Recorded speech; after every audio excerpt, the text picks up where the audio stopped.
See that lone pine up on that hill over there? What are we actually doing right now? The kids are just wild out there. They're wild. But they're having a good time, you know? They're having a good time. This is Untamed Unbroken, the Adventurer's Guide, and I'm your host, Blake Bredesen. Welcome to Untamed Unbroken. Today's episode, we're getting into summer hiking tips, a little gear spotlight, some tips, recommendations, all around summer hiking. First, we're going to cover some things on hydration, sun protection. We'll talk about the bugs. We'll talk about clothing and footwear, planning, preparation, go into a little bit on gear, some reviews, benefits, maintenance tips, clothing, footwear, some personal recommendations, some things that I really like. Not getting paid to say anything good about any of these companies if I do mention them. But without further ado, let's get into it. Let's start off right away. Hydration and sun protection. Two big ones. It's summer. It's hot. I would also group into what are you going to do for bugs into this hydration, sun protection, bug protection. You don't want to get all bit up, right? But first things first, sun protection. Protect yourself from the sun. Don't get fried. I personally like to use a hat. I wear a hat pretty much all the time. But in the summer, I have a nice wide-brimmed hat. I think the brand is Mission. You can get it wet. It keeps you cool if you want that. I'll also throw on a little cooling towel. I'll have a cooling towel with as well, just to help keep the temperature down. Hydration. Obviously, you want to stay hydrated. It's critical, especially if you're going on a longer hike. Typically, I'm just talking hiking trips like day hiking, not backpacking. No, not through hikes, anything like that. Typically day hikes, but typically having enough water for that hike or for that day. Camelbacks are great. I like to use some sort of electrolyte supplement for those longer days, so those longer hikes, because you're gonna lose water quick through sweat. So you want to make sure you got that packed with. Sun protection. Like I said, I like the hat. Wear sunscreen. Wear those long sleeve sun shirts. They make some super light ones, lightweight shirts. Those can be a really good option for the upper body. The ones with the hood are really nice as well. I really just like sunglasses and that really wide brim or broad brimmed hat. That's my go-to. And then sunscreen. When it comes to clothing and footwear, you do want to wear appropriate clothing for the time of year.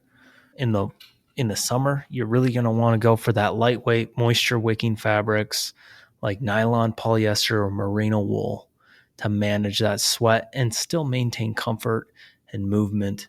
You want to be able to get that moisture off your body. You don't want cotton that just soaks it all in and is just constantly on you because with those moisture wicking ones, it'll wick away the moisture from your body and then it will evaporate off of that shirt. Footwear considerations, this is all up to you. When it's really buggy, I do prefer to wear like a closed-toed shoe or an actual hiking boot or a hiking shoe, whether that's a mid-high or a low hiking boot. So some people will like that for ankle support, a higher hiking boot for that stability on more rugged terrain or just protecting against debris if you're going off trail type of thing. There's huge benefits to a lightweight trail running type shoe. They're lightweight, they're breathable, and they're really nice for fast-paced hikes or trail running if you're doing that. Heck, I will even go if it's a short hike, I'll wear Crocs. Like you don't have to overcomplicate things. If it's a short hike and it's on a trail, I'll even wear Crocs.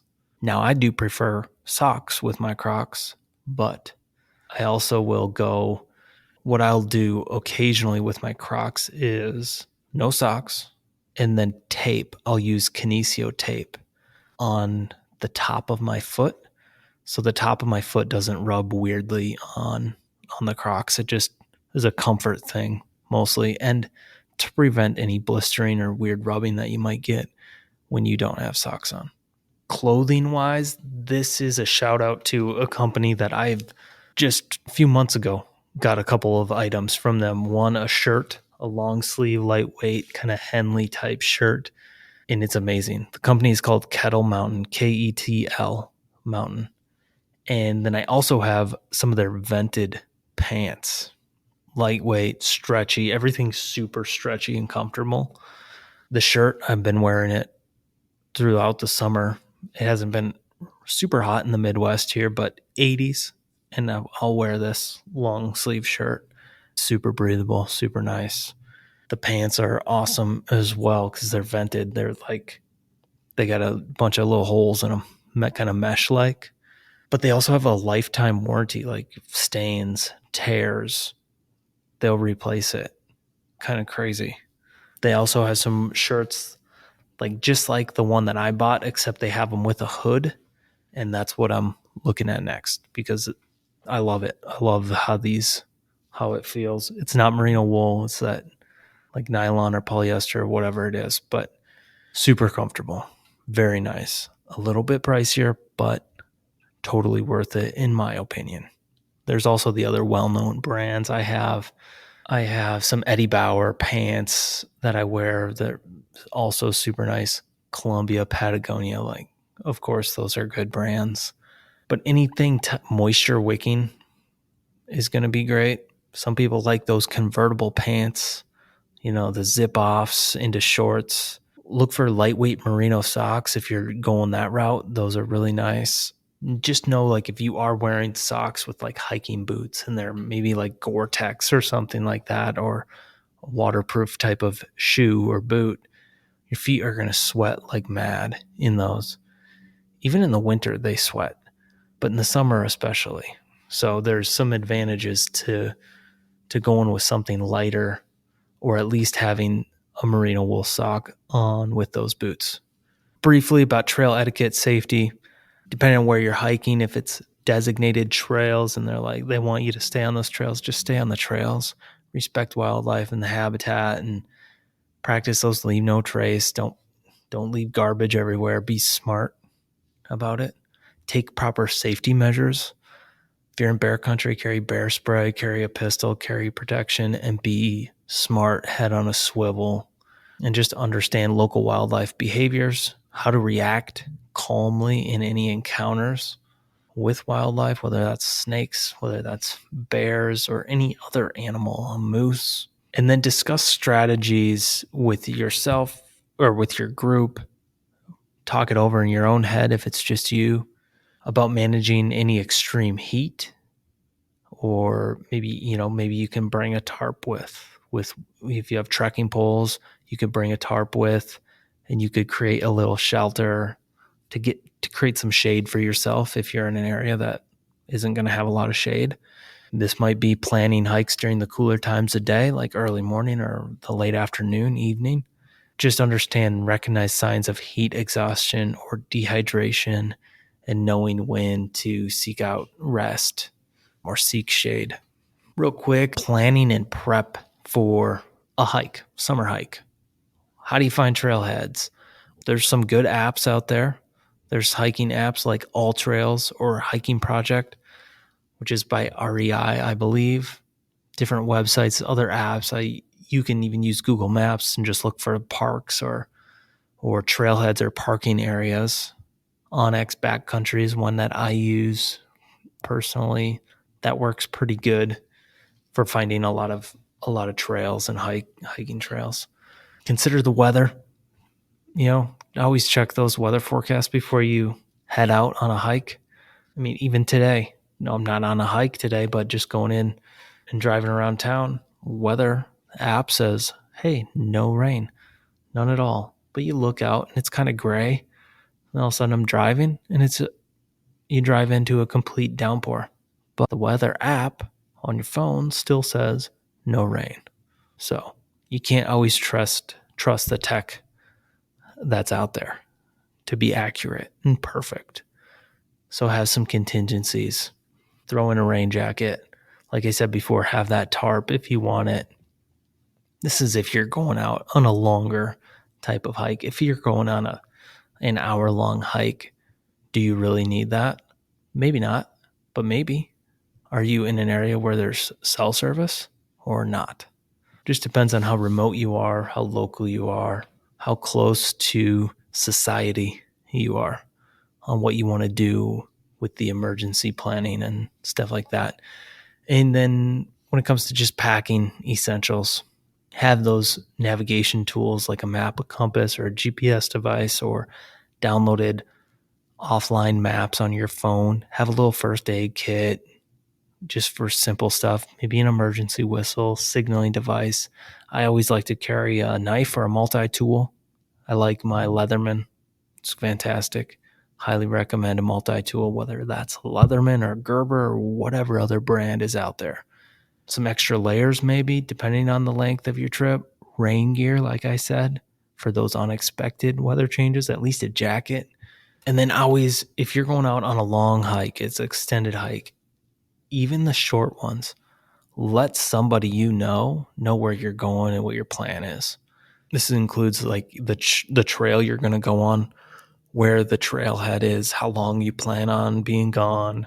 And discuss that with somebody, a family or a friend, your wife, your spouse, your husband, whatever it is. Make sure at least one person knows when you plan on being back and when you're going to plan on checking in, especially if it is more remote. This can often get overlooked on small little local hikes. But even then, let's say I'm going out on a little hike and I tell my wife, like, hey, I'm going here. Even when I go out hunting around here, I tell her I'm going here. I plan on being back around this time. I'll text you when I get back to the truck or to the car. I'll be gone for 4 hours. That's the plan. Most of the time around here, I do have cell service, but occasionally I'll hit a spot where I don't have cell service. And at least she knows the plan and knows where I'm parked and where I'm at. I can just send her my PIN usually. So have those communication plans in place, even for little short hikes. All right, we talked a little bit. I threw in some gear that I like to use throughout the thing. One, my wide-brimmed hat by Mission. Super nice. I think they're 20 or 30. They're probably $30. I don't even know anymore. You can pretty much get those anywhere. Amazon. I think I even saw them at Walmart the other day. So there you go. One brand clothing I really like. I'll say it again. Kettle Mountain. Super great. If you're looking for merino wool, I do personally like First Light or Black Ovis, but obviously there's 100 other brands out there that sell wool clothing. Geez, Duckworth, Smart Wool. Most hunting brands have some sort of merino wool option, and it's usually pretty good gear. So another good clothing brand that is good for sun-related type of clothing is Free Fly Apparel. Hiking shoes, man, I don't know, trail-specific shoes. I've used Keen shoes in the past. Those are good. I've used Oboes in the past. Those are good. Merrell, Solomon. Like there's a lot of shoes and a lot of hiking boots that you can go with. Just find one that fits good for you and that works for you is the biggest thing. But you want something that's going to have good support, traction, stability, breathability. Maybe you want that waterproof factor. Maybe you don't. Maybe you want that more speed and agility. Trail running shoes are maybe what you want to go for. It's up to you, but just make sure that they fit good and they're not too tight. You don't want them super sloppy either, but you for sure do not want them tight. Few tips if you are hiking this summer with kids and little kids. Osprey makes some super sweet hiking backpacks that can hold I think it's there for basically for kids up to 40 or 50 pounds. Maybe it's 45, 50 pounds can fit in these backpacks, and they got some gear. We have one. It's from Osprey. It's super nice. And I'll throw my son in there every once in a while. I haven't done it too much because he's very in the much I do it myself stage. And so I haven't been able to put him in there lately because he wants to walk and run and do all of that. But Osprey has some really good backpacks if you have little kids, especially under 3 or 4. Another tip when it comes to kids, make sure you bring water and snacks. If you got snacks and you have water, then you're good to go. And have some little Band-Aids with. Part of that little first aid, at least have some Band-Aids that you can just slap on, and then they're good to go. Thanks for tuning into this one. That does it for hiking in the summer, some gear, some tips. Get out there and stay wild. Thank you for sticking around. If you've enjoyed the show, don't forget to subscribe, leave us a rating and review. Even one word, it helps a ton. Sincerely appreciate you guys. Thank you all, and we'll see you on the next one. Stay wild. You've been listening to Untamed, Unbroken, a Lone Pine Adventures original podcast.